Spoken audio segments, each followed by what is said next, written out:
আজকের দিনটা ছিল ১৯শে এপ্রিল। আজকে শনিবার। এখন প্রায় সন্ধ্যে ৬টা সাড়ে ৬টার মতন বাজছে। আজকে শনিবার হলেও ১ম এ বেরোনোর কোনো প্ল্যান ছিল না। তো এখানে ঠাকুরকে আমি সন্ধে দিতে এসেছিলাম। আমাদের ৩ তলাতেই ঠাকুরের সিংহাসন রাখা হয়। তবে তারপরে উজ্জ্বল বলল যে বাড়িতে শুধু বসে না থেকে বাইরে বেশ সুন্দর হাওয়া দিচ্ছে। তো একটু স্কুটি নিয়ে এই মোড়টাতেই যাচ্ছি। ফুচকা খাবো। তোজোর জন্য হয়তো একটা খেলনা কিনে আনবো। ওই টুকটাক কিছু খেলনা আরকি। তো সেজন্যই বেরোলাম। আর এখান দিয়ে বেরিয়েই মোড়ের মাথায় ২ টো ফুচকা স্টল আছে। তার মধ্যে যেটা একটুখানি কাছে আমাদের থেকে সেখানেই দাঁড়িয়ে পড়েছিলাম। অনেকদিন পর এরকম রাস্তার ধারে দাঁড়িয়ে ফুচকা খাচ্ছি।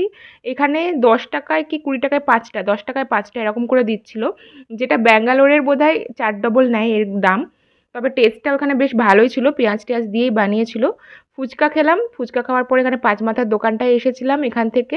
তোজো একটা প্লাস্টিকের যে হেলিকপ্টারগুলো হয় সেইগুলো পছন্দ হয়েছিল সেটাই কিনে এনেছে।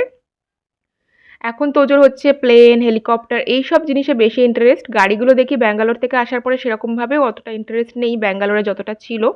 তারপর এখানে একটুখানি চা খেয়ে নিয়েছিলাম। আর এই যে এখন নাম সংকীর্তন বেরিয়েছে। গোটা বৈশাখ মাস জুড়ে প্রত্যেকদিন সন্ধ্যেবেলায় এই পুরো পাড়া জুড়ে নাম সংকীর্তন বেরোয়। আর যেদিন বৈশাখ মাসের একদম শেষ দিন, সেদিন বেশ বড় করে ট্রাকে করে দুমদাম করেই হচ্ছে নাম সংকীর্তন নিয়ে বেরোয়। তারপরে অনেকটাই সময় হয়ে গেছে ১০টা সাড়ে ১০টার মতন। তোজোকে তো খাইয়ে ঘুম পাড়িয়ে দিয়েছি। আজকে চিংড়ি, পমফ্রেট সমস্তই ছিল আর উজ্জ্বলের জন্য গরম গরম ডিম ভেজে দিয়েছিলাম।